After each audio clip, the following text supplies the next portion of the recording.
Hello student, welcome to my channel KV tutor Tanuja. बच्चों, आज के इस वीडियो में हम संस्कृत क्लास 6 का पार्ट 7 अतिथि देवो भव पढ़ेंगे। ठीक है बच्चों।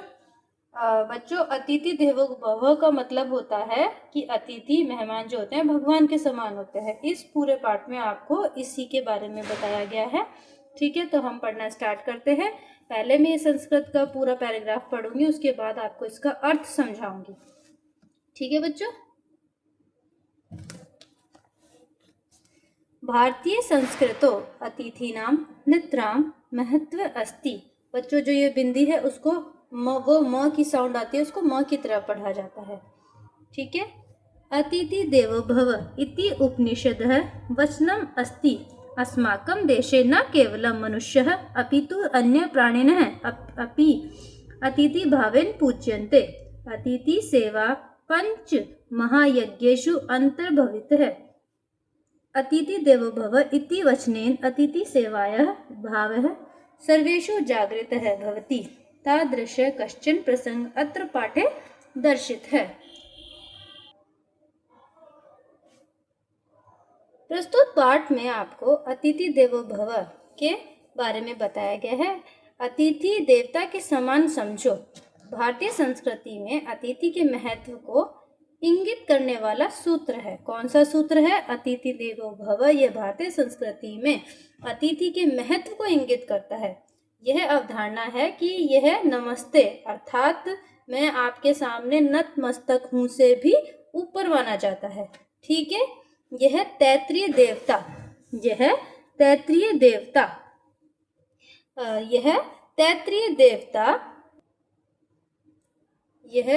देवता उपनिषद शिक्षावल्ली में आया हुआ है। क्या आया हुआ है? कि अतिथि देवों के समान है। शिक्षा प्रदान करने के बाद आचार्य विद्यार्थियों को विदाई के पहले यह कहते हैं। क्या कहते हैं? मातृ देवो भव, पितृ देवो भव, आचार्य देवो भव। ठीक है। अतिथि देवो भव, माता देवता के समान समझो, पिता को देवता के समान समझो, आचार्य को देवता के समान समझो, अतिथि को देवता के समान समझो।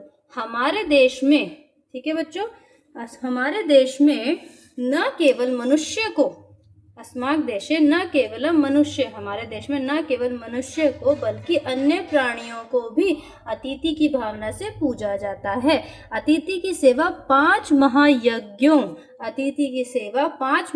के समान होती है। अतिथि देवो भव यह वचन से अतिथि सेवा का भाव सभी प्राणियों में जागृत होता है। ठीक है बच्चों। इस पार्ट के बारे में आपको इन सब के बारे में बताया गया है। चलिए अब हम फर्स्ट पैराग्राफ जो है इसका वो पढ़ना स्टार्ट करते हैं।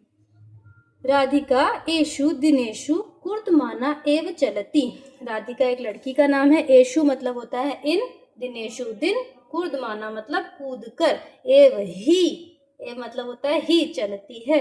राधिका इन दिनों कूद कूद कर ही चलती है।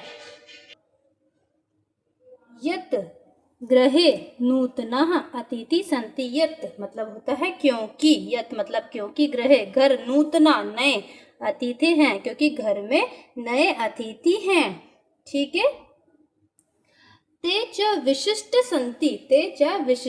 सन्ति, और वे विशिष्ट हैं। माता पुत्रो पुत्र्यो च मिलित्वा ते तत्र पंच सन्ति। वह माता, 2 पुत्र 2 पुत्री, च मिलित्वा मतलब मिलकर, ते वे, तत्र वहाँ 5 हैं। अहोरात्र तस्या, अहोरात्र मतलब पूरा दिन, तस्या उसे, किसे? राधिका को, चिंता एकत्र एव मतलब होता है ही, एकत्र मतलब इकट्ठी, उसको एक इकट्ठी सिर्फ इसी की ही चिंता रहती है। किसकी? उन लोगों की। ठीक है। गृह से छदा ऊपरी, गृह छदा मतलब होता है छत, ऊपरी मतलब ऊपर, घर की छत के ऊपर, गृह से छदा ऊपरी, घर की छत के ऊपर, तत्र एव तस्या मने अस्ति, उनका मन, तत्र मतलब होता है उनका, एव ही, उनका मन वहीं लगता है। कुतूहलम अस्ति, कुतूहलम मतलब उत्सुकता है। केते इति वे कौन हैं? तेन अन्य काचित मार्जारी तस्या चत्वार शावका च। तेन अन्य वे और कोई नहीं, किंचित मार्जारी मतलब होता है बिल्ली।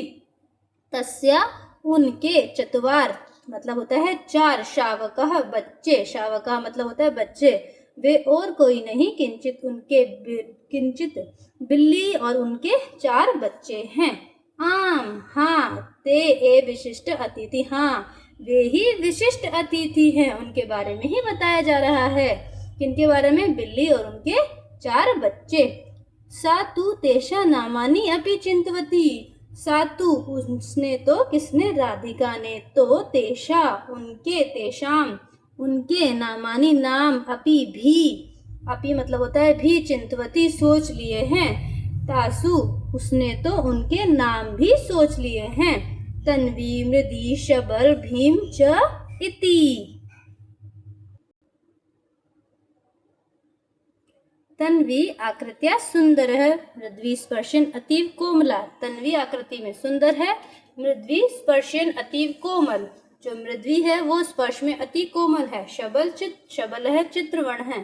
तथा च भीम, और जो शबल है वो चित्रवर्ण, चीते के रंग का है। तथा च भीम, और जो भीम है वो थोड़ा मोटा है। मार्जारी कदा गच्छति, कदा आगच्छति, एतत् सर्वम अपि राधिका जानती, ये सब राधिका जानती है। क्या सब? कि मार्जारी बिल्ली कब जाती है, कब आती है। एतत् सर्वम, एतत् मतलब यह, सर्वम सभी, राधिका जानती। सा मर्जाए शीर ददाती, वह बिल्ली को शीरम दूध, शीरम मतलब होता है दूध देती है। मार्जारी पीबती, बिल्ली पीती है। अंतर है सा धन्यवादम राधिकां पश्यति, इसके बाद अंतर है मतलब होता है इसके बाद, वह स धन्यवादम धन्यवाद स्वरूप राधिका को देखती है। मतलब बिल्ली अब धन्यवाद तो बोल नहीं सकती, तो वो इस स्वरूप मतलब उसकी आंखों में दिखाई देता है जैसे वह धन्यवाद बोल रही हो दूध पीने के बाद। ठीक है। किंतु शावकानाम समीपम राधिका गच्छति, किंतु लेकिन, जब शावकानाम मतलब बच्चों के समीप राधिका जब जाती है, चेत मंदम पृष्ठत आगच्छति, तो वह कौन? बिल्ली धीरे धीरे, मंदम मतलब धीरे धीरे, पृष्ठत उसके पीछे आती है। राधिकाम दृष्ट्वा शावकाम भीता न भवन्ति, राधिका दृष्ट्वा राधिका को देखकर, शावकाः मतलब बिल्ली के जो बच्चे हैं वो, भीता न भवन्ति डरते नहीं हैं। पीतामही राधिकायम कार्यकलापान दृष्ट्वा हसती, जो पीतामही है मतलब दादी, पीतामही कहते हैं दादी, दादी है राधिका के इस कार्य को देखकर, इस गतिविधि को देखकर हंसती है। ठीक है बच्चों, अब हम आगे पढ़ते हैं। सा राधिका वदती, वह राधिका से कहती है, राधिके अतिथि कदा आगच्छति इति ना जाने, कि अतिथि मतलब जो बिल्ली है और उसके बच्चे हैं वे कब आते हैं इसलिए नहीं जानती। किंतु यदा ते अत्र आगच्छति तदा तेषाम एतादृशी सेवा करणीया, किंतु यदा जब भी ते वे अत्र यहाँ आगच्छति आते हैं, तदा तब ऐसी ही सेवा करनी है, ऐसी ही सेवा करनी चाहिए। मतलब दादी राधिका को ये इस बात की सराहना दे रही है एक तरीके से कि वो इनकी सेवा करती है, तो हमें ऐसी सेवा करनी चाहिए, उसको सेवा करने के लिए कह रही है। राधिका पितामह कंठ पारित है, मालाम इव हस्तो स्थापयन्ति पृच्छति अस्तु करोमि। राधिका पितामह दादी, कंठ मतलब गले, पारित है मतलब होता है माला, मालाम पारित है मतलब ऐसे चारों तरफ से जैसे पिरो लेते हैं ना गल, जैसे इसमें दिखाया गया है कि राधिका अपने दादी के गले में ऐसे माला के स्वरूप चारों तरफ से हाथों को ऐसे करके यूं बोलती हैं। स्थापयन्ति मतलब ऐसे डालती है। ठीक है बच्चों, एतादृश मतलब यहाँ पर क्या है? इस तरह। पितामह दादी, पारित है मतलब चारों तरफ से, ईव मतलब है समान, माला के समान चारों तरफ से, स्थापयन्ति पृच्छति माला के समान चारों तरफ से ऐसे हाथ को ऐसे डालती है। अस्तु करोमि और कहती है हाँ करूँगी, किंतु किमर्थम लेकिन क्यों, ऐसा क्यों हमें करना चाहिए। तो मातामही वदती, अब मातामही मतलब होता है नानी, तो मातामही कहती है अतिथि देवो भव, अतिथि भगवान के समान हैं, अर्थात अतिथि हमारे देव हैं, अर्थात अतिथि है अस्माकं देवः अस्ति इति चिन्तयतु। चिंत्यतु मतलब उन सोचो, इस प्रकार सोचो। मातामही कहती है अतिथि देवो भव, अर्थात अतिथि की सेवा करो। अस्ति इति चिंत्यतु, इस प्रकार सोचो। तस्य आदरेण, उन सेवा करो तू, उनकी आदर के साथ सेवा करो। राधिका आदिन मतलब पूरा दिन, मंत्रम इस मंत्र को इव वारम वारम वदती, वारम वारम मतलब बार बार दोहराती है, बार बार बोलती है। राधिका पूरा दिन इस मंत्र को बार बार दोहराती है और कहती है अतिथि देवो भव, अतिथि देवो भव। अंतरः स तन्वी मृद्वी शबलम भीमम च वात्सल्यन वदती, वात्सल्यन मतलब होता है बहुत प्यार से किसी को कुछ कहना, प्यार से स्नेह के साथ उन्हें कहती हैं जानतिम किम, जानते हो, अतिथि देवो भव, अतिथि भगवान के समान हैं, भवन्ते अपि वदन्तु तुम भी कहो अतिथि देवो भव। ठीक है बच्चों, सो दैट्स ऑल बच्चों। अगर आपको ये पार्ट अच्छा लगा हो और मेरी वीडियो अच्छी लगी हो तो कृपया करके इसे ज़्यादा से ज़्यादा मेरे चैनल को सब्सक्राइब करें और चैनल को ज़्यादा से ज़्यादा शेयर करें। चलिए बच्चों, अब मिलते हैं हमारी नेक्स्ट वीडियो में, उसमें मैं आपको इस पार्ट के प्रश्न उत्तर करवाऊंगी। ठीक है बच्चों।